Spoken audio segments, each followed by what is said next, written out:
नमस्कार प्रणाम, मैं एक्टर सिंगर आप लोग का छोटा भाई विजय ब्लॉग में आप लोग का स्वागत है। बने रहिए हमारे साथ कंटिन्यू। और ये हमारे कृष्णा भैया। हाय दोस्तों, कैसे आप लोग? आज इनका बोलबम का गाना शूट है और आज ये बनने वाले हैं शंकर भगवान का।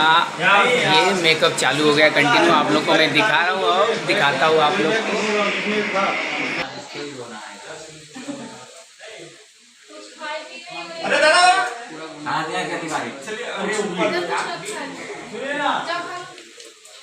अरे वो काम है,